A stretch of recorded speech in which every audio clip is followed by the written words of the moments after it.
Hello बच्चा party, कैसे बेटा आप सब। आई होप आप सभी की पढ़ाई बहुत अच्छी चल रही होगी। चलिए फिर हम आज की क्लास स्टार्ट करते हैं। आज जो हम देखने जा रहे हैं बेटा वो है डी ब्रॉगली का hypothesis. De Broglie hypothesis topic क्या है हमारा, एक बार फिर से सबके सब बोलो चलो। डी ब्रॉगली हाइपोथेसिस, ठीक है। देखो इतना तो पढ़ लिए थे अभी पिछली क्लासेस में कि बहुत सारे साइंटिस्ट आ गए। कौन कौन आ गए? सर आइजैक न्यूटन आ गए, ठीक है। न्यूटन साइंटिस्ट आ गए। न्यूटन के बाद हमने क्या पढ़ लिया? हाइगन्स आ गए। अब हाइगन्स के बाद में कौन आ गया? मैक्सवेल आ गया। मैक्सवेल के बाद में कौन आ गया? सर आइंस्टीन आ गए, है ना। आइंस्टीन के साथ में और भी 2-4 लोग हो गए। सारे साइंटिस्ट के बारे में हमने क्या कर लिया था बेटा? पढ़ लिया। अब इन्होंने देखो, इन्होंने क्या माना? इन्होंने लाइट को पार्टिकल माना। ये इन्होंने लाइट को क्या मान लिया है? पार्टिकल। इन्होंने लाइट को क्या मान लिया? वेव। इन्होंने लाइट को क्या मान लिया? वेव। आइंस्टीन सर ने क्या माना? आइंस्टीन सर ने लाइट को क्या माना? पार्टिकल। तो मतलब आपने इतनी सारी थियरी पढ़ ली। सब में एक युद्ध छिड़ा हुआ था आपस में कि लाइट क्या है? वेव है। कुछ बोल रहे लाइट वेव है, कुछ बोल रहे लाइट क्या है? पार्टिकल है। और इन्होंने अपनी बात को प्रूव करने के लिए, सर आइंस्टीन ने प्रूव करने के लिए लाइट की एक अलग प्रॉपर्टी शो कर दी जो पार्टिकल नेचर से ही प्रूफ होती है। कौन सी प्रॉपर्टी दे दी इन्होंने? Photo electric effect. ये प्रॉपर्टी इन्होंने शो कर दी। और अगर लाइट को वेव मानोगे तो ये प्रूफ नहीं होती। वैसे ही सर कौन आया? हाइगन्स प्रिंसिपल पढ़े आप, जिसमें आपने वाईडीएसई के बारे में पढ़ा। उसमें आपने डिफ्रैक्शन पढ़ा, ठीक है। डिफ्रैक्शन हो गया आपका। और डिफ्रैक्शन के अलावा आपका क्या होता है? आपका जैसे पोलराइजेशन है। तो ये सारे जो प्रॉपर्टीज़ हैं बेटा, ये कुछ एक ऐसी प्रॉपर्टीज़ हो गई जो लाइट को वेव मानोगे तो प्रूफ हो रही हैं, लाइट को पार्टिकल मानोगे तब प्रूफ हो रही हैं। तो भाई मतलब लाइट दोनों प्रॉपर्टी शो कर रहा है, तो हम इनकी भी बात गलत नहीं ठहरा सकते थे और इनकी बात को भी गलत नहीं ठहरा सकते थे। तो फाइनली इस युद्ध का जो कंक्लूजन लेके कौन आए? सर डी ब्रॉगली ये आए, ठीक। इन्होंने अपना एक कॉन्सेप्ट दिया और इन्होंने ये कहा कि भाई लाइट डुअल नेचर कंसिस्ट करता है। लाइट पार्टिकल के भी जैसे भी बिहेव करता है और लाइट वेव के जैसे भी बिहेव करता है। और यही वो कॉन्सेप्ट है जो हम अभी मानते हैं। हम लाइट को क्या मानते हैं? डुअल नेचर का मानते हैं, ठीक है। लाइट को क्या मानते हैं बेटा? कि वो पार्टिकल नेचर भी देता है। डी ब्रॉगली के कॉन्सेप्ट के अकॉर्डिंग लाइट क्या है बेटा?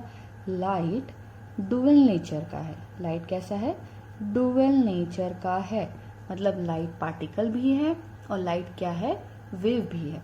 अब बात आती है कि डी ब्रॉगली सर का स्टेटमेंट क्या था। तो डी ब्रॉगली सर ने स्टेटमेंट दिया था कि एवरी मूविंग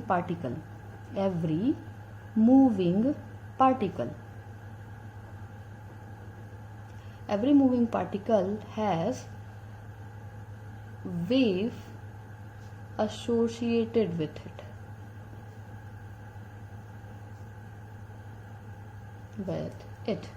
मतलब कोई सी भी, देखो हम डायरेक्टली हम ये जानते हैं कि हम हर जो पदार्थ है, मतलब हर जो मटेरियल है वो क्या है? कोई सी भी बॉडी है, उसका स्मॉलेस्ट मतलब उसका स्मॉलेस्ट पार्ट क्या है बेटा? पार्टिकल है।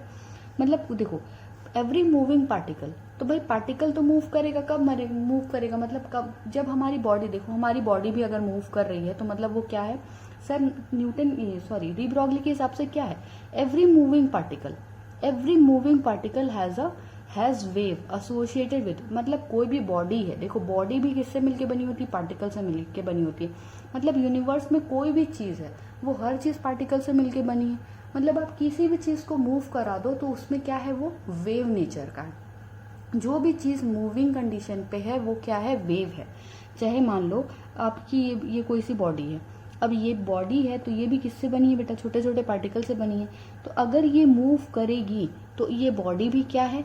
वेव के जैसे एक्ट करेगी। अगर ये बॉडी मूविंग कंडीशन में है, if this body is in moving condition, तो ये क्या होगा? ये कैसे एक्ट करेगी? वेव के जैसे एक्ट करेगी। बट ये बनी किससे है? पार्टिकल से बनी हुई है। बनी किससे बेटा? पार्टिकल से। लेकिन जब ये बॉडी जो है, जो पार्टिकल से बनी हुई है, अगर ये बॉडी मूविंग कंडीशन में है तो ये कैसे एक्ट करेगी? वेव के जैसे एक्ट करेगी। वेव के फिनोमिनन को, वेव की प्रॉपर्टी को शो करेगी।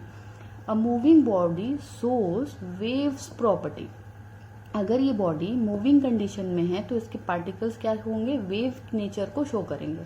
ठीक, अब देखो इन्होंने दो इक्वेशन दे दिया, समझ में आया स्टेटमेंट में क्या बोल रहा है। कोई भी बॉडी है, कोई भी मूविंग पार्टिकल है तो वो क्या होता है, उसमें वेव की प्रॉपर्टी एसोसिएटेड होती है।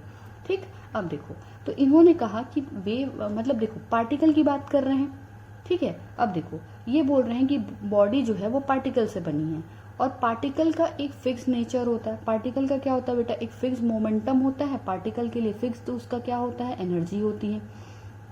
पार्टिकल का मोमेंटम भी फिक्स होता है और पार्टिकल की क्या होती है बेटा, एनर्जी भी फिक्स होती है ना। तो पार्टिकल की मोमेंटम को इन्होंने किस फॉर्मूले से दिखाया, मोमेंटम को इन्होंने दिखाया h/λ के फॉर्म से। और आपका देखो h/λ ये फॉर्मूला आएगा, आप लोग पहले पढ़े होंगे, और एनर्जी तो आप पढ़े ही हो, hc/λ। ठीक, अब देखो अब इस चीज का मतलब क्या हो रहा है ना।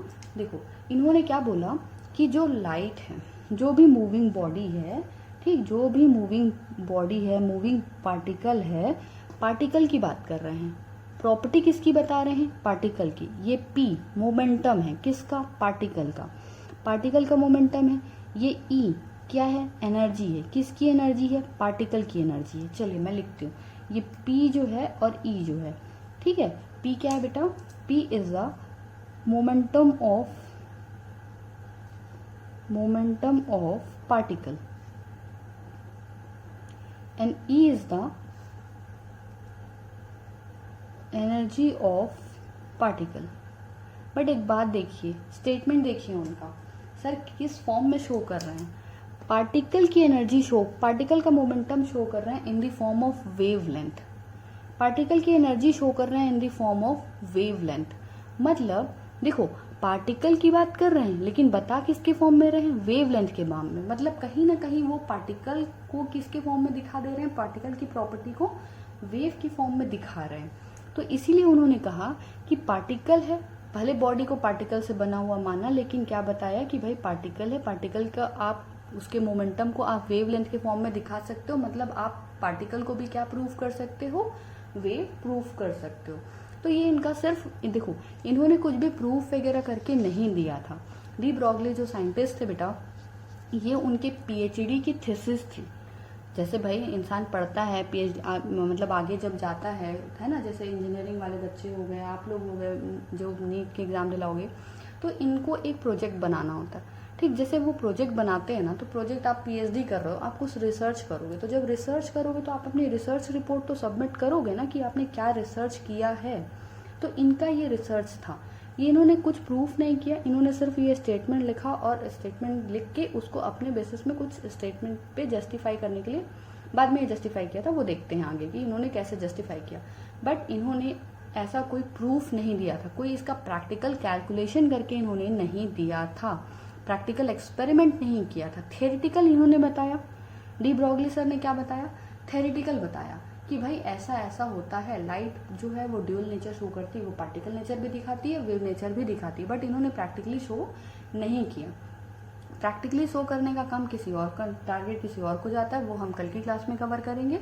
लेकिन आज हम कॉन्सेंट्रेट करते हैं डी ब्रॉगली सर के स्टेटमेंट पे।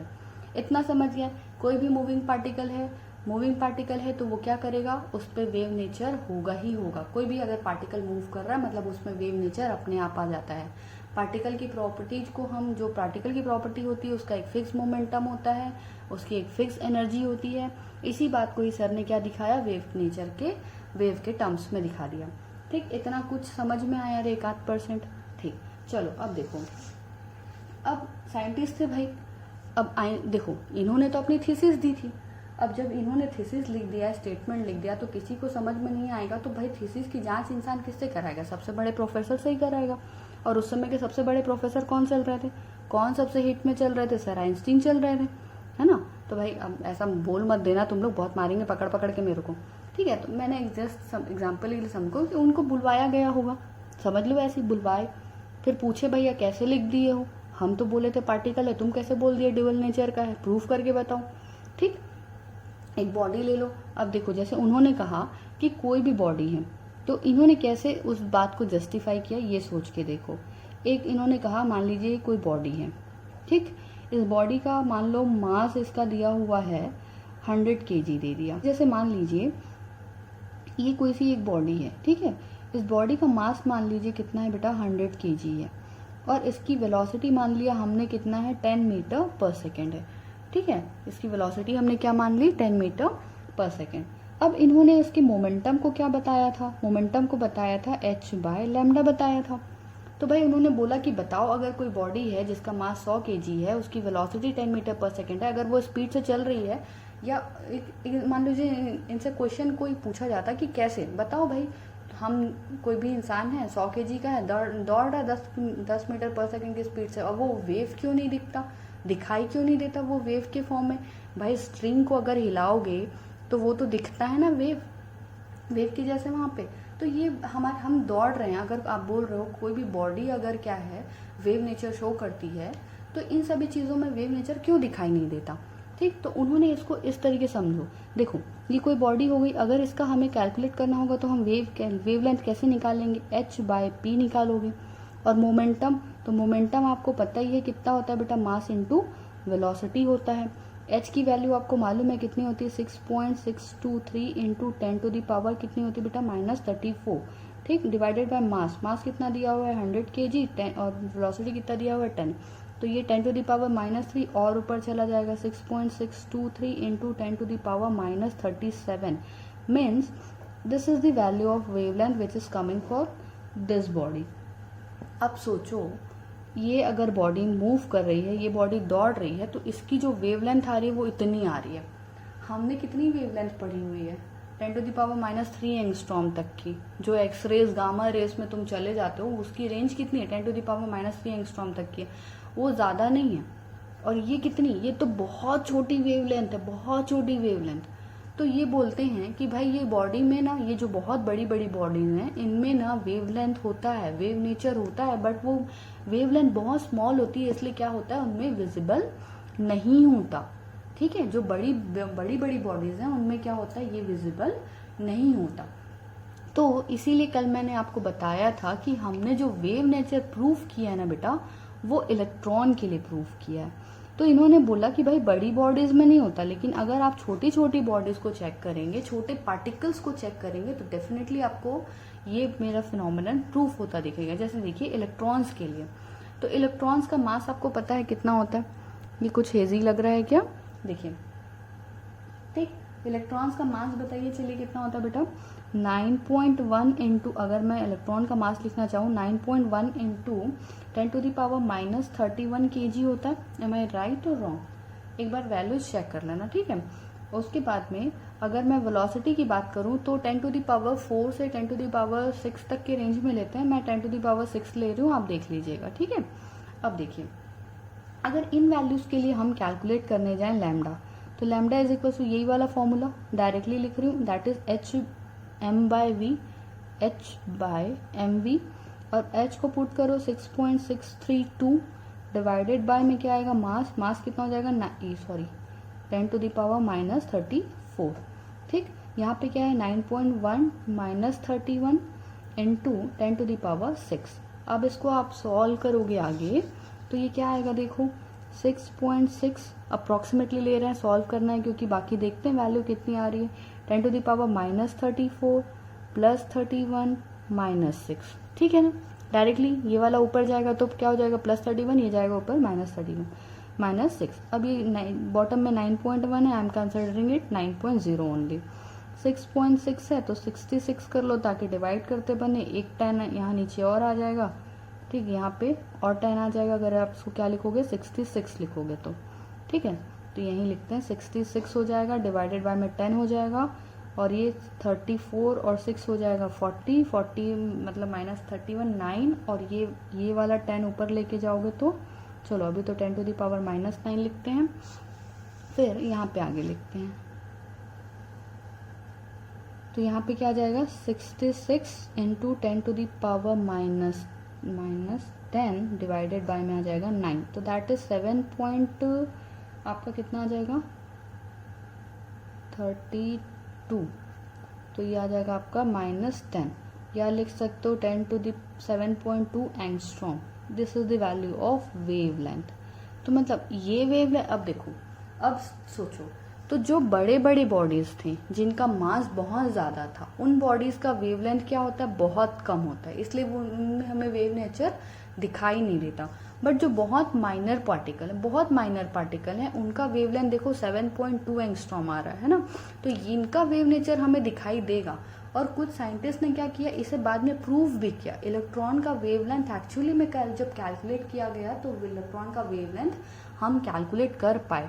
मतलब जो इलेक्ट्रॉन है वो था तो मैटर, बट उसमें क्या दिखा, उसका वेवलेंथ भी कैलकुलेट किया गया और वो फाइनली हमें क्या मिला, उसकी वैल्यूज आई, उसमें वेवलेंथ थी। इलेक्ट्रॉन पार्टिकल होते हुए भी क्या दिखा रहा था, वेव नेचर शो कर रहा था। तो इसलिए इनका हाइपोथेसिस क्या हो गया बेटा, प्रूफ हो गया और इन्हें फाइनली नोबेल प्राइज मिला इस स्टेटमेंट के लिए। सोचो पीएचडी की थीसिस में नोबेल ले गए थे, है ना। इंसान तो पढ़ने के बाद, रिसर्च करने के बाद, नौकरी करने के बाद बुढ़ा हो जाता तो भी उसको कभी कभी कुछ नहीं मिलता। ठीक है, पीएचडी की थीसिस में ही इन्होंने अपनी रिसर्च क्या ले ली थी, नोबेल प्राइज ले लिया था। ठीक, और इन्होंने स्टेटमेंट को प्रूव भी नहीं किया था, बस ये अपना जस्टिफिकेशन था। एक्चुअली ये एग्जाम्पल के बेसिस में आपको समझना ईजी हो जाता है कि जितने बड़े बड़े पार्टिकल्स होंगे ना बेटा, उनका मास बहुत ज़्यादा होता है। तो जितना ज़्यादा मास होगा तो उनमें जो वेव लेंथ होती है ना, वो बहुत स्मॉल होती है, इसलिए वो उनका वेव नेचर हम जस्टिफाई नहीं कर पाते, वेव के जैसे वो दिखता नहीं है। ठीक है, लेकिन जो एकदम माइनर पार्टिकल होंगे, इलेक्ट्रॉन्स हो गया, अल्फा कण हो गया, बीटा कण हो गया, गामा कण हो गया, जितने भी पार्टिकल्स एकदम स्मॉल पार्टिकल्स, ठीक है, फोटॉन हो गए, ये सब में आपको उनका वेव नेचर दिखेगा। वो पार्टिकल भी हैं और वो क्या है, वेव नेचर के भी हैं। तो इतना समझ में आया। चलिए, तो ये कॉन्सेप्ट आपका यहीं खत्म होता है डी ब्रॉगली का। अब इसके बाद में हम ये देखते हैं बेटा कि जो डी ब्रॉगली का हाइपोथेसिस था ना, इसको इन्होंने, जो इनका स्टेटमेंट था, इन्होंने अलग अलग फॉर्मूले डिराइव किए। और जो आपको न्यूमेरिकल्स मिलेंगे ना, वो बहुत ही ज़्यादा इजी एकदम फॉर्मूले बेस्ड न्यूमेरिकल्स मिलते हैं इस चैप्टर के। ठीक, जैसे पहला फॉर्मूला आपको जो याद रखना है, मैं यहाँ बड़े से ब्लॉक में बना के लिखती हूँ, दैट इज लैम्डा वेवलेंथ। क्योंकि देखो डी ब्रॉगली का कॉन्सेप्ट हम भले मोमेंटम इज इक्वल्स टू करके पढ़े, मोमेंटम इज इक्वल्स टू क्या पढ़ा हमने, ये वाला फॉर्मूला देखो, जैसे हमने इनका फॉर्मूला पढ़ा momentum is equals to h by lambda.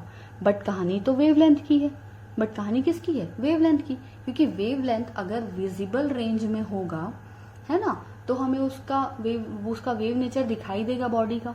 अगर वेवलेंथ बहुत छोटी होगी तो हमें बॉडी का वेव नेचर दिखाई नहीं देगा।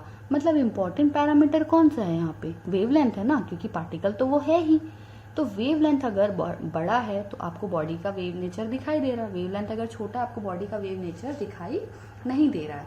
इसीलिए इसको क्या बोला जाता है, लैम्डा। वेवलेंथ नहीं बोला जाता, इसे डी ब्रॉगली वेवलेंथ कहा जाता है, या डी ब्रॉय वेवलेंथ कहा जाता है, डी ब्रॉय लैम्डा कहा जाता है। समझ में आई चीज। ठीक, तो अब इस लैम्डा का अगर फॉर्मूला लिखना चाहो तो क्या लिख सकते हो, पी बाय एच बाय ना, सॉरी एच बाय पी। ठीक है, अब p को क्या लिख सकते हो, मास इनटू वेलोसिटी लिख सकते हो। तो इतने फॉर्मूले, 2 फॉर्मूले हो गए। चलो अब आगे चलते हैं। ठीक है, अब इसी चीज को हम और किसके लिए प्रूव करते हैं बेटा, इसको हम मान लो काइनेटिक एनर्जी के लिए प्रूव करते हैं। ठीक है, जैसे मान लो अगर मैं लिखना चाहूँ de Broglie,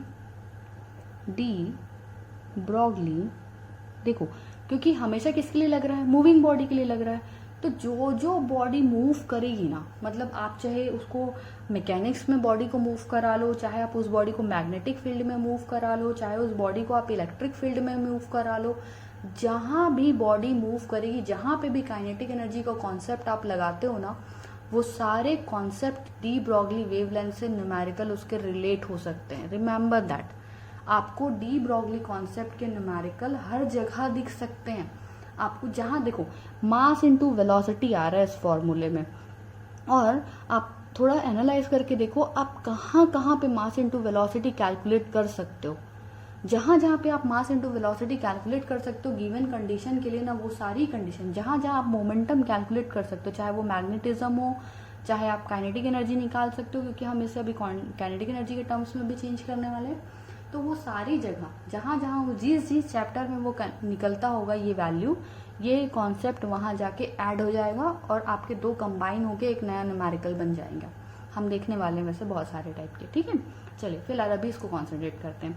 D Broglie's wavelength in terms of in terms of kinetic energy. किसके टर्म्स में देखने वाले हैं बेटा हम? काइनेटिक एनर्जी के टर्म्स में। ठीक, अब देखिए काइनेटिक एनर्जी का फॉर्मूला आप सभी को पता है आई गेस, है ना? पता है क्या? नहीं पता हो मार खाओगे। क्या होता है बेटा? Kinetic energy is equal to half M V square, ये तो होता ही है।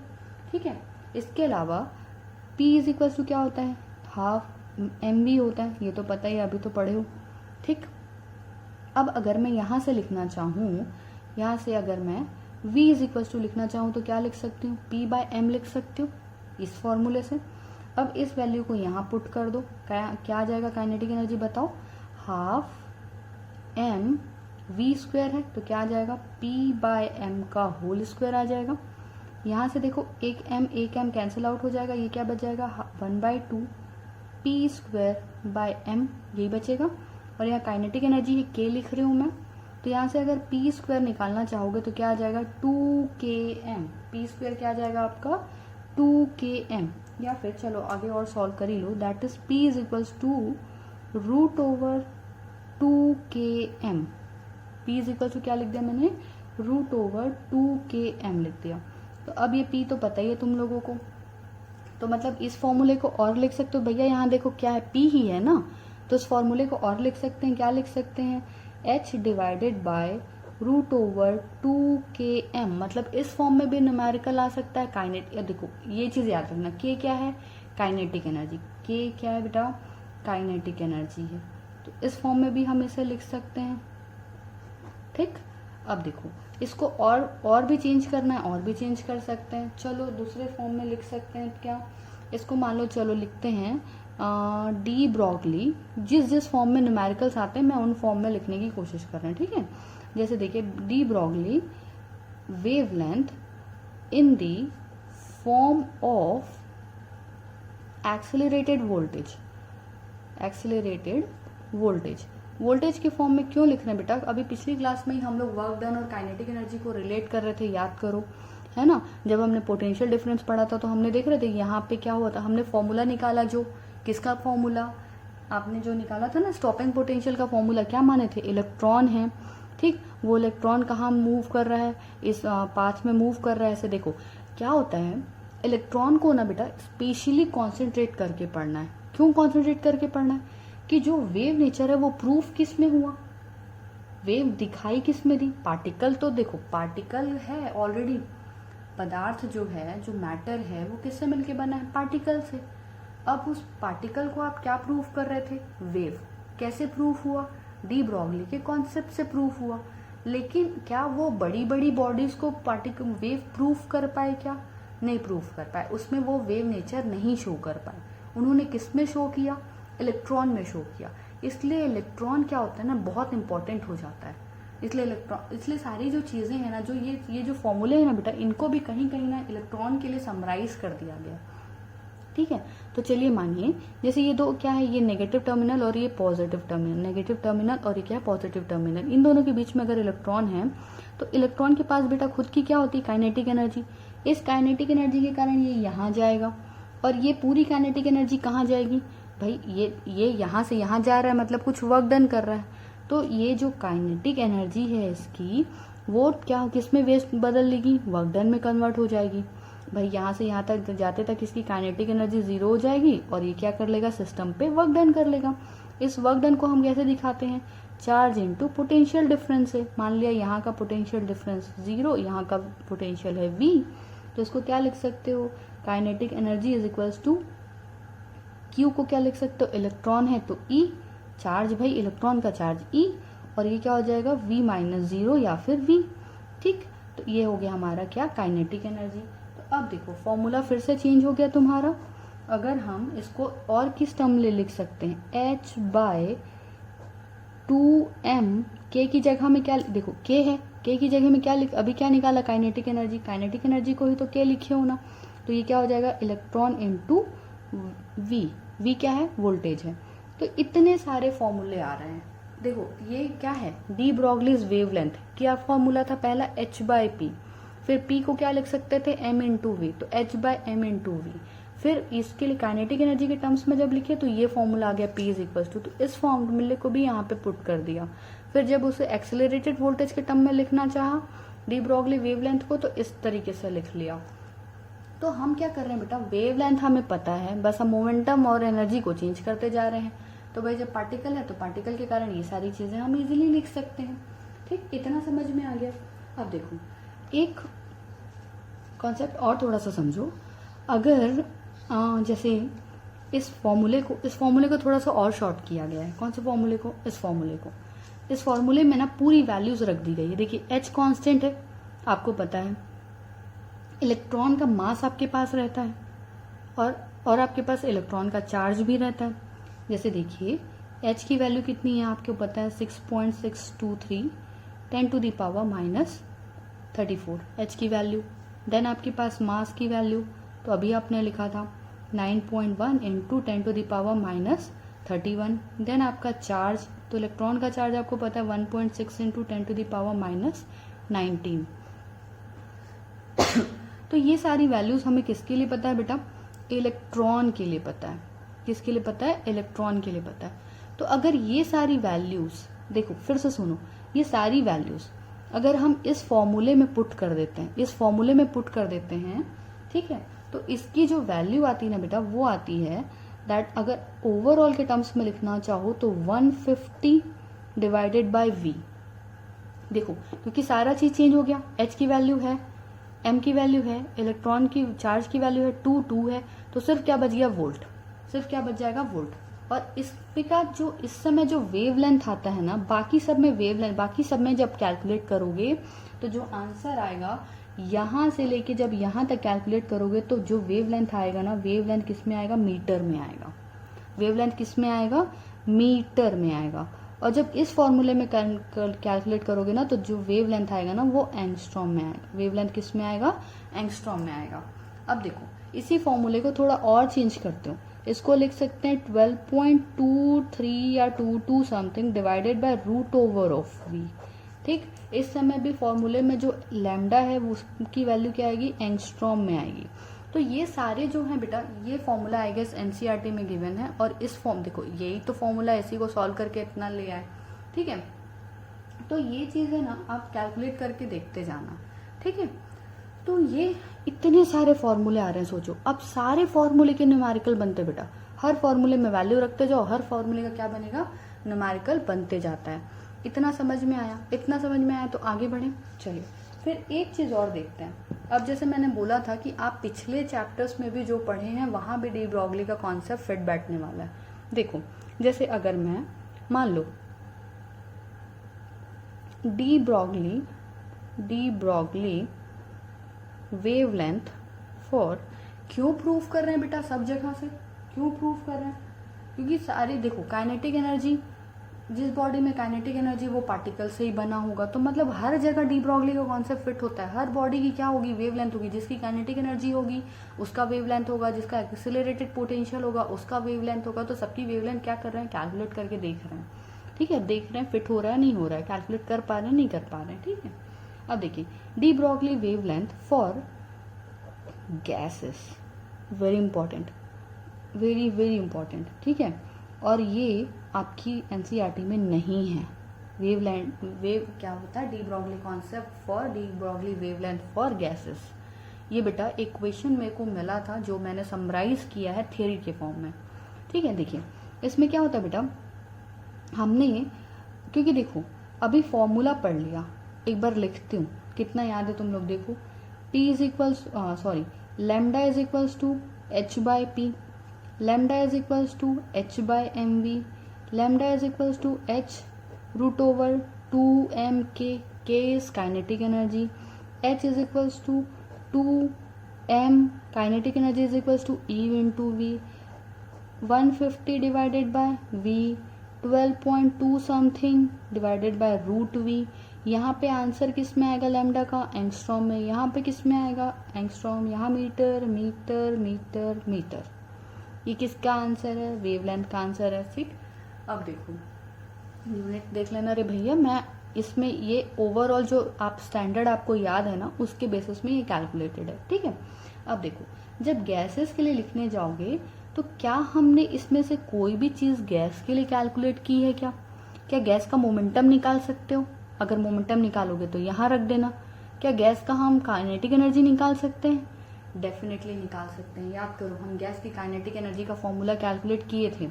तो अगर हम क्या लिखते हैं, kinetic energy of a gas molecule, kinetic energy of a gas molecule.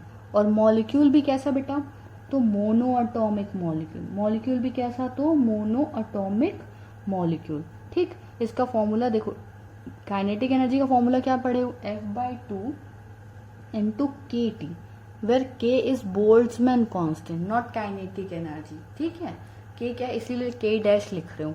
K dash क्या है यहाँ पे मेंशन करके रख लेना, वरना पता चला काइनेटिक एनर्जी में मिक्स कर दोगे। K डैश क्या है, बोल्ट्जमैन कांस्टेंट है। देख बैन क्यों लिख रहे हो मैं, बोल्ट्जमैन, एम मैन है ना रे, नहीं छोड़ हटा, बोल्ट्जमैन कांस्टेंट। समझ में आई चीज? ठीक है, तो यहाँ पे काइनेटिक एनर्जी गैस की क्या हो जाएगी बेटा, F/2 डैश, मतलब F/2 K dash into T. ये काइनेटिक एनर्जी का फॉर्मूला है। अगर मोनो एटॉमिक के लिए लिखोगे तो F क्या होता है, डिग्री ऑफ फ्रीडम। क्या लिख सकते हो बताओ, 3/2 K डैश इंटू टी। ठीक, मोनोटॉमिक लिए क्यों ले रही हूँ मैं, क्योंकि देखो न्यूमेरिकल आया था बाबा एग्जाम में, उसके बेसिस पे समराइज किया जा रहा है क्वेश्चन में। वैसे जो सिलेबस में मैंने देखा मोनोटॉमिक का ही है। अगर डायटोमिक का होगा तो भी आप डायटोमिक का F/5/2 लिख सकते हो ना, फॉर्मूले में क्या चेंज होगा वो भी तुमको दिखाई दे देगा। चलो लेमडा अगर लिखना चाहोगे तो क्या हो जाएगा, गैस के लिए लिखना चाहोगे तो that is H divided by √2mk। K is kinetic energy, put this value, क्या आ जाएगा H। ठीक है, ये वाली जो वैल्यू है वो हम इसमें पुट करने जा रहे हैं। K क्या है, काइनेटिक एनर्जी, और यहाँ पे क्या है, काइनेटिक एनर्जी। चलो मैं डब्बे में भर देती हूँ, लेकिन मेरा पेन नहीं दिख रहा, मुझे मिल गया। ठीक है, तो इसको ये बंद कर दो डब्बे में ताकि आपको दिखाई दे, ये काइनेटिक एनर्जी है। ठीक है, अब देखो इसको पुट करोगे यहाँ बेटा तो क्या आ जाएगा, इस फॉर्मूले में 2 आ जाएगा। m काइनेटिक एनर्जी रखोगे तो क्या आएगा, 3/2 K dash into T. What is T, absolute temperature ना। ये दोनों जी कट गया, क्या बच गया फॉर्मूला, H डिवाइडेड बाय में m into 3 K dash into T. तो ये जो फॉर्मूला है बेटा, ये फॉर्मूला किसके लिए आ गया, गैस के लिए आ गया। किसके लिए आ गया, गैस मॉलिक्यूल के लिए। जब आपको वेवलेंथ निकालनी होगी, किसकी वेवलेंथ निकालनी होगी, किसी गैस मॉलिक्यूल का आपको क्या निकालना होगा, किसी भी गैस मॉलिक्यूल का नहीं भैया, मोनो एटॉमिक गैस मॉलिक्यूल का जब आपको क्या निकालना हो, आपको डी ब्रॉगली वेवलेंथ निकालनी हो। अगर ये डायटोमिक होगा तो क्या हो जाएगा, इस 3 की जगह 5 आ जाएगा, क्योंकि यहाँ पे 5 आएगा। अगर ये ट्रायटोमिक होगा तो यहाँ पे क्या आ जाएगा बेटा, 7 आ जाएगा। ठीक, कायदे से तो उसको F लिख लेना चाहिए, है ना। F लिखोगे तो आपको ध्यान रहेगा कि क्या आना है। अब देखो इतना पढ़ लिए, तो ये जो वेवलेंथ है इसके बेसिस पे आप और भी कैलकुलेशंस कर सकते हैं। तो यहाँ तक कुछ समझ में आया। ठीक, अब देखो अगर इतना समझ में आ गया बेटा तो एक आध न्यूमेरिकल देखते हैं फिर, ताकि थोड़ा तुम लोगों को कॉन्फिडेंस आए कि भैया मैडम आप पढ़ा क्या रहे हो इतने देर से, कुछ समझ में तो आ नहीं रहा हमको। तो इतना समझ लो कि अब हमारे पास इतने फॉर्मूले हो गए। कल की जब क्लास में आओगे ये पूरे फॉर्मूले 1 2 3 4 5 6 7 ये सारे फॉर्मूले आपको याद होने चाहिए। एक भी फॉर्मूला मिस करोगे तो मतलब आप गड़बड़ करोगे। समझ में आई चीज? चलिए फिर देखते हैं, है ना। ये क्या किया मैंने, पता नहीं क्या किया। हाँ यहाँ पे देखो, अब यहाँ पे देखते हैं। ठीक है, ये जो क्वेश्चन है इस क्वेश्चन को पढ़ो। क्वेश्चन में क्या कह रहा है, an electron, an alpha particle and a proton has same kinetic energy। क्या बोल रहा है, एक आपके पास क्या बेटा, चलिए सॉल्यूशन।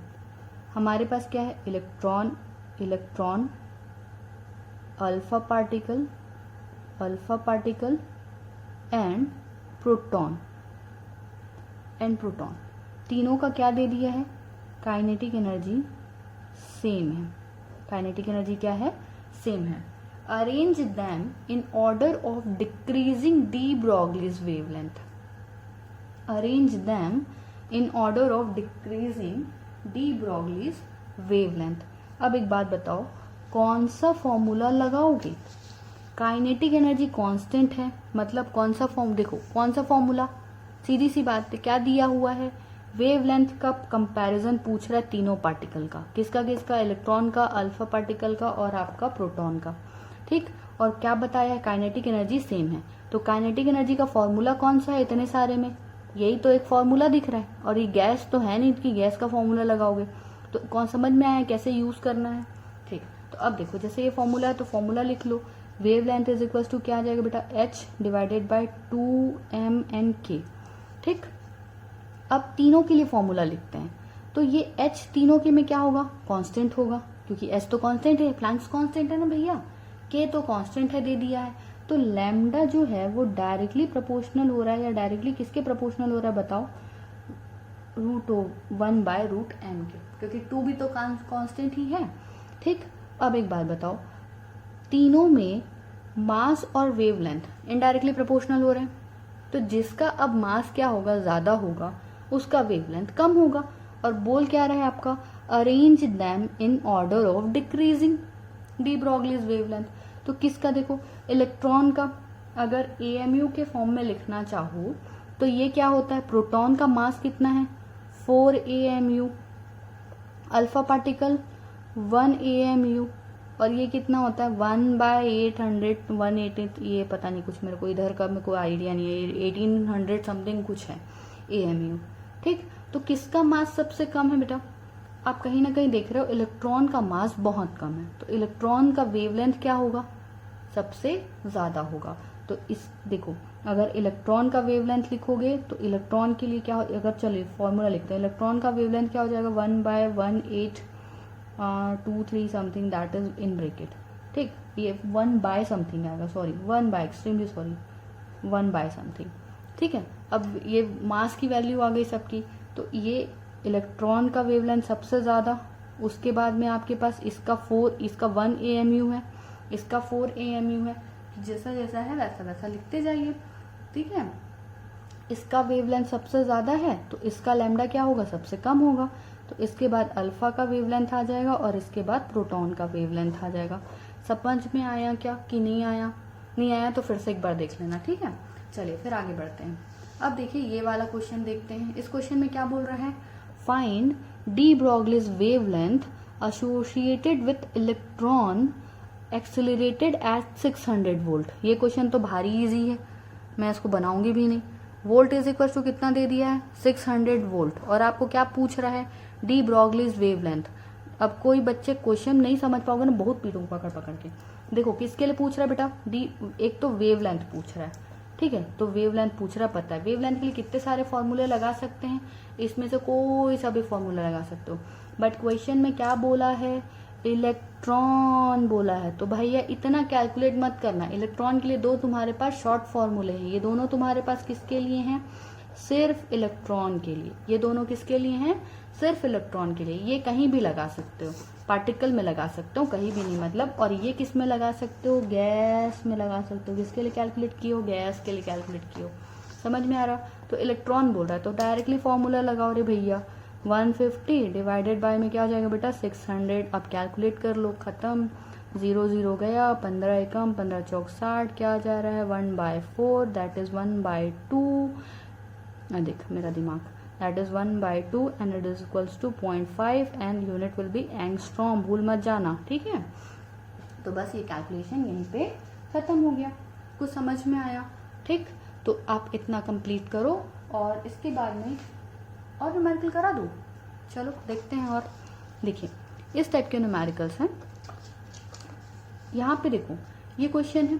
इस क्वेश्चन में बोल रहा है find the ratio of lambda HE wavelength, find the ratio of lambda HE at 27 degree centigrade and lambda N0 N2 at 127 degree centigrade, assuming both as monoatomic. क्या पूछा बेटा, हीलियम क्या है पहले तो ये बता दो मेरे को, कौन सा फॉर्मूला लगाओगे। हीलियम समझो, हीलियम क्या है, गैस है। नाइट्रोजन क्या है, गैस है। ठीक, अब मत ये बोलना मेरे को मैडम ये मोनोटॉमिक गैस है, ये डायटोमिक गैस है। डेफिनेटली क्या है, डायटोमिक है, और ये क्या है, मोनोटॉमिक है। बट क्वेश्चन में क्या दिया है, अज्यूमिंग बोथ एज मोनोटॉमिक। दोनों को कैसा मानना है, मोनोटॉमिक मानना है और कैलकुलेट करना है। मतलब ये समझ में आ गया कि देखो फॉर्मूला क्या लगाओगे, lambda of helium upon lambda of nitrogen, यही लगाएंगे क्योंकि दोनों का रेशियो ही तो पूछा है। ठीक, फॉर्मूला बताओ कैसा है, फॉर्मूला तो मेरे को याद नहीं है, हम फॉर्मूला देख के ही लिखते हैं ताकि हम गड़बड़ ना करें। ठीक है, देखो इसका फॉर्मूला ये है, एच कहाँ गया, दिख रहा है, ये रहा, ये रहा, H is equal H divided bye m3 k dash into T. चलो मैं यहाँ पे लिख लेती हूँ, उसके बाद हम पन्ना टर्न करेंगे, ठीक, ताकि गलती ना हो जाए। H divided by root over m3 k dash into T into, अब ये नीचे वाला ऊपर चला जाएगा तो क्या आ जाएगा, m दैट इज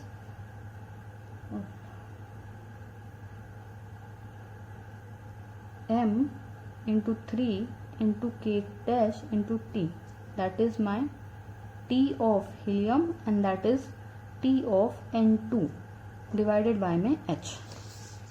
क्लियर, कुछ नहीं करना है, बस फॉर्मूला रखना है। एक्चुअली क्या, थोड़ा कॉपी पेस्ट में मैं वीक हूँ, इसलिए ना थोड़ा स्लो हो जाता है।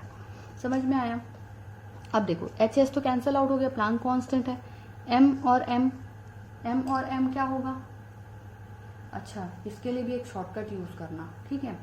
देखो अब इतना कहाँ कैलकुलेट करते बैठोगे, इतना कैलकुलेट करते मत बैठना, इसकी एक वैल्यू आप ध्यान रख लेना। ये जो फॉर्मूला है ना, इस फॉर्मूले का शॉर्टकट मैं आपको बता देती हूँ। दैट देखो H और इस पूरी वैल्यू के बदले हम क्या लिख सकते हैं ना, 1 बाय मोलार मास और ये डिवाइडेड बाय में temperature of HE। Approximately same value आती है, अप्रोक्सीमेट सेम वैल्यू आती है, that is I think 25 divided by something. मैं एक बार आपको और इसको करेक्ट करके कल बता दूंगी, ठीक है।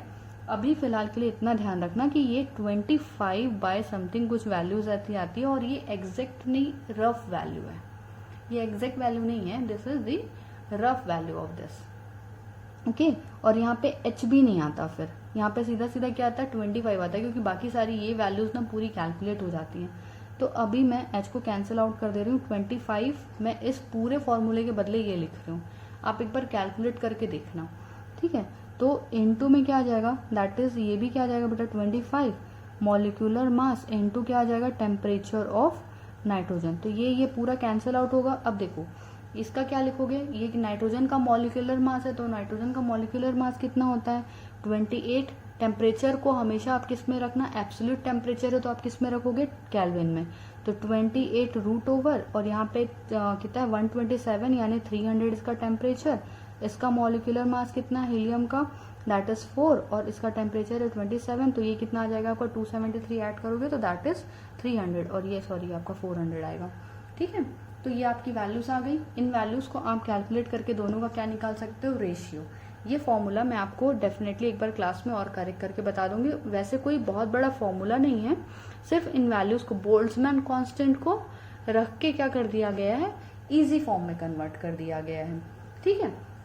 चलिए तो बस इसको कैलकुलेट करना और ये आंसर मिल जाएगा, ठीक। जैसे एक इसी टाइप के बेटा सारे ना क्वेश्चन जो है ना, अब ये मान लो कि आपके पास कितने फॉर्मूले हैं, इतने ही आपके पास फॉर्मूले जो आप इस पन्ने में पढ़ो, सिर्फ इतने ही फॉर्मूला में आपको तरह तरीके से घुमाएगा और आपको क्वेश्चंस पूछेगा। कुछ क्वेश्चन टफ लग रहे हैं क्या, एक बार देखते चलो, फिर अगर आपको टफ लगे तो एक बार वीडियो और देखना, और हम जो नेक्स्ट वीडियो लेके आएंगे ना उसमें फोटो इलेक्ट्रिक और इसके पूरे क्वेश्चंस करेंगे, उसके बाद आगे बढ़ेंगे। चलिए अभी देखते हैं ये वाले क्वेश्चन में। देखो ये क्वेश्चन अगर बनाना चाहो बहुत ईजी है। इसमें क्या बोल रहा है, if P of a particle is decreased by 2%. P of a particle is decreased by 2%. Find the percentage change in its de Broglie wavelength. अब आपको पता है लैम्डा क्या होता है, फॉर्मूला H/P होता है, यही पढ़ा है ना, पहला फॉर्मूला तो यही पढ़ा। अब ये बोल रहा है जो P है, P जो है दैट इज डिक्रीजिंग बाय 2%, तो लैम्डा विल इंक्रीज बाय 2%। सीधी सी बात है, दोनों का पावर 1 है, तो अगर ये 2% डिक्रीज हो रहा है तो ये 2% क्या होगा बेटा, इंक्रीज हो जाएगा। बट ये तो बात सिंपल सी थी। अगर इसी में आपको कोई टफ न्यूमेरिकल देता, थोड़ा और घुमाने की कोशिश करता, तो उसको कैसे बनाते। देखो क्या होता है ना, इसको इसी को समझो, इसको अगर डिफरेंशिएट करके लिखना होता है तो कैसे डिफरेंशिएट करते, इसको कैसे लिखना चाहोगे, दोनों साइड लॉग ले लोगे तो कैसा आ जाएगा, लॉग लैम्डा। समझो थोड़ा सा, लॉग लैम्डा। इसको क्या लिख लोगे, log H minus log P, इस टर्म में लिख सकते हो, log H minus log P, ठीक है। ठीक है, तो देखो जैसे ये अब अगर हम प्रूफ करके देखना चाहें तो इसी फॉर्म में क्या होगा बेटा, ये तो समझ में आ गया ना पहले वाला कि जैसे अगर पावर 1 यहाँ भी है, पावर 1 यहाँ भी है, तो डायरेक्टली इनडायरेक्टली इन्वर्सली प्रोपोर्शनल हो रहा है, तो ये 2% डिक्रीज होगा, तो ये 2% क्या हो जाएगा, इंक्रीज हो जाएगा। लेकिन अगर सोचो केस ऐसा हो जाए कि यहाँ पे ये स्क्वायर के फॉर्म में आ जाए या ये कुछ और फॉर्म में आ जाए, जैसे मान लो काइनेटिक एनर्जी के टर्म्स में अगर लिखना चाहोगे तो काइनेटिक एनर्जी के टर्म्स में क्या हो जाएगा, 2√2m_k। तो ये अब यहाँ पे पावर क्या आ गया, 1/2 आ गया, तो उसको कैसे सॉल्व करोगे। अभी तो क्या है, पुट क्या मोमेंटम से कंपेयर करके दिया है, इसलिए तो इजीली कैलकुलेट कर सकते हो, है ना, पावर 1। लेकिन जब यहाँ देगा तो फिर आपको लंबा चौड़ा मेथड लगाना पड़ेगा। परसेंटेज चेंज का फॉर्मूला लगाओगे कि परसेंटेज चेंज क्या होता है, परसेंटेज चेंज होता है change divided by original, change divided by original into 100। तो ये आप क्या करोगे, पहले चेंज निकालोगे, फिर ओरिजिनल से मल्टीप्लाई करके पूरा सॉल्व करोगे। ठीक, तो ये लंबा चौड़ा मेथड हो जाता है, एग्जाम में हमें इस मेथड को फॉलो बिल्कुल भी नहीं करना है। तो देखो हम इस फॉर्मूले को सॉल्व करने की कोशिश कर रहे थे शॉर्टकट के लिए। तो इसको अगर हम शॉर्टकट के लिए सॉल्व करना चाहें तो हम इसको कैसे सॉल्व करेंगे बेटा, इसी को आप क्या लिख सकते हो, इसको जैसे लॉग के फॉर्म में लिखना चाहे तो हम इसको ऐसा लिख सकते हैं क्या, log lambda is equals to log h minus log p, इस फॉर्मेट में लिख सकते हैं। अब इसको अगर डिफ्रेंशिएट करोगे तो क्या आ जाएगा, देखो log लैम्डा का डिफ्रेंशिएशन क्या होगा, 1/λ, और फिर लैम्डा का डिफ्रेंशिएशन क्या हो जाएगा, d लैम्डा। इसको भी सेम वैसे ही log h का डिफ्रेंशिएशन 1/h और dh माइनस आपका क्या हो जाएगा, log p का डिफ्रेंशिएशन 1/p एंड p का डिफ्रेंशिएशन dp। ठीक, अब देखो h तो कांस्टेंट है, प्लैंक्स कांस्टेंट है ना रे भैया, तो ये क्या हो जाएगा 0। तो इसको डेल्टा h को क्या लिख सकते हो, delta h into H, delta h by H, और यहाँ पे क्या बच रहा है minus delta p by p, ये वैल्यू आ गई। अब यहाँ से अगर ये परसेंटेज में चाहिए तो ये देखो इसको क्या कर देंगे, 100 से मल्टीप्लाई कर देंगे, क्योंकि परसेंटेज में चाहिए हमको, सीधी सी बात है ना, ये डेल्टा लैम्डा है ना। तो अब देखो यहाँ पे क्वेश्चन में किसका परसेंटेज चेंज दिया हुआ है, if p of a particle momentum decreased bye 2%। Question में क्या दे रहा है, मोमेंटम इज डिक्रीज्ड बाय 2%। तो मोमेंटम डिक्रीज हो रहा है यानी ऑलरेडी माइनस है, और ये भी कितना हो रहा है, 2% इसका डिक्रीज हो रहा है। तो ये टोटल क्या हो गया बेटा, 2% का। देखो तो ये d लैम्डा बाय ली इंटू 100, तो ये सीधा सीधा क्या है, परसेंटेज ऑफ वेवलेंथ है। परसेंटेज किसका है, वेवलेंथ का, कुछ कैलकुलेट करने की जरूरत नहीं, वेवलेंथ का परसेंटेज डायरेक्टली क्या मिल रहा है, 2% का इंक्रीज मिल रहा है आपको। समझ में आई चीज, ये ऑलरेडी वैल्यू 2% में ही रखे हो, इसलिए मैंने परसेंट का साइन लगा दिया। अब ये वैल्यू आपको कब समझ में आएगी, जब आप दूसरे टाइप के न्यूमेरिकल्स करेंगे, जब काइनेटिक एनर्जी का सॉल्यूशन आएगा। ठीक, जैसे मान लो यही फॉर्मूला अगर आपको काइनेटिक एनर्जी के टर्म्स में निकालना होगा तो कैसे निकालोगे, इस फॉर्मूले को देखो शॉर्टकट में। चलो यहाँ पे आई गेस मैं थोड़ा सा आप लोग को ब्लर लगेगा, ब्लैंक पेजेस में निकालना भूल गई हूँ। चलो यहाँ पे देख लो, अगर हम इसी फॉर्मूले को काइनेटिक एनर्जी के टर्म्स में लिखेंगे तो क्या हो जाएगा, लैम्डा लिखा, क्या हो जाएगा h बाय, यहाँ पे फॉर्मूला क्या आ जाएगा बेटा, 2m_k, यही फॉर्मूला हुआ। तो अब अगर लैम्डा लिख रहे हैं, है ना, तो इसको ये 2 और m कांस्टेंट है, हटा दो, क्या आ जाएगा √k। इसको आप क्या लिख सकते हो, h। अब देखो ये क्या हो जाएगा तुम्हारा log h, ये क्या log लैम्डा, ये क्या हो जाएगा तुम्हारा log h माइनस, क्योंकि ये ऊपर जाएगा तो इसके ये देखो ये एक्चुअल में क्या है, h k की पावर में क्या है 1/2, तो इसको आप क्या लिख सकते हो, h माइनस, है ना, k की पावर में क्या आ जाएगा 1/2 आ जाएगा। समझ में आई चीज़, क्योंकि ये टर्म पूरा ऊपर जा रहा है ना, तो वो क्या आ जाएगा, माइनस में आ जाएगा। तो log में क्या लिख लिया, k की पावर में 1/2। तो अब देखो ये क्या आ जाएगा बेटा, log h माइनस पावर सामने आ जाता है तो क्या आ जाएगा 1/2 log k, यहाँ पे क्या आ जाएगा log लैम्डा। तो अब इसका फॉर्मूला लिखोगे तो इसको फिर से वैसे ही करो, डिफ्रेंशिएट करोगे 1/λ, लैम्डा का डिफ्रेंशिएशन d लैम्डा, ये हो जाएगा dh बाय h, ये क्या हो जाएगा 1/2, यहाँ पे क्या आ जाएगा dk बाय k। ठीक, तो अब देखो dh अगेन कांस्टेंट है तो 0, भाई चेन प्लैंक्स कांस्टेंट 0 ही होने वाला है। इसको dh बाय dh इंटू में परसेंटेज के लिए फिर से 100 कर दिया, that value is -1/2, change in kinetic energy into 100। तो अगर आपको काइनेटिक एनर्जी का चेंज दे देता और आपको वेव लेंथ का चेंज पूछता तो आप इस क्वेश्चन को ऐसे बना सकते थे। ठीक, तो ये बेटा ये बहुत शॉर्टकट टाइप से टेक्निक है, इस तरीके से आप इजीली सॉल्व कर सकते हो। बार बार वो परसेंटेज चेंज निकालना, पहले 100 मानना फिर 98 मानना, क्योंकि भाई 2% का लॉस हो रहा है, तो वो एक लॉन्ग मैथड लॉन्ग प्रोसीजर होता है। इस वे से सॉल्व करने की कोशिश करो। ठीक, आज का वीडियो बेटा यहीं समराइज करते हैं। आई होप आप लोगों को समझ में आया हो। थोड़ा फास्ट हुआ है, जो भी दिक्कत आएगी जैसा भी होगा हम डाउट सेशन में लेके चलेंगे। ठीक है, तब तक के लिए पढ़ते रहिए बेटा, फिर नेक्स्ट क्लास में मिलते हैं। Bye bye.